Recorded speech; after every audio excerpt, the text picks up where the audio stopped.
အကိုကြီးအဖရာပိတာခဲ့တဲ့ဆယ်လီဟိန်းသူအောင်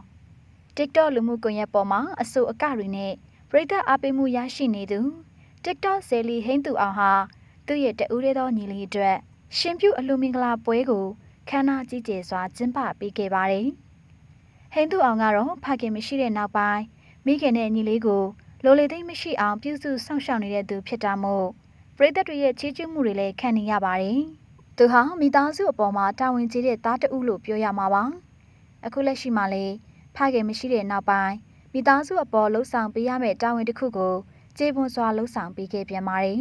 ။သူ့ရဲ့ညီလေးကိုရှင်ပြုပေးချင်တာမို့ရှင်ပြုအလှမင်္ဂလာပွဲကိုခမ်းနားကြီးကျယ်စွာကျင်းပခဲ့တာပါ။အလှပွဲမှာမိခင်ကြီးကိုအလှဆုံးပြင်ဆင်ပေးခဲ့ပြီးညီလေးမောင်ရင်လောင်းကိုလည်းအကိုကြီးအဖရာနေရာကနေ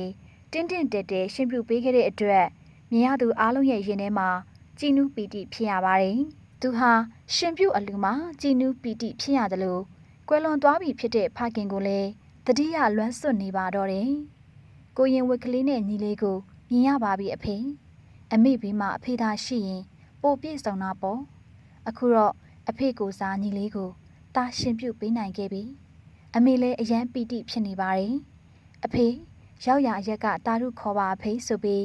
ဂုံယူပီတိဖြစ်ရတဲ့စကားတွေဖခင်ကိုပြောနေပါတော့တယ်။ဟိန်းသူအောင်ကတော့မန္တလေးမြို့နယ်အနီးတစ်ဝိုက်မှာရှိတဲ့အလူပွဲတွေတိုင်းမှာသူမပါရင်မပြီးလောက်အောင်တခြင်းတွေလိုက်ဖျော်ဖြေပေးနေရပြီးအောင်မြင်မှုတွေရရှိနေပါတယ်။သူ့ရဲ့ယူသားမှု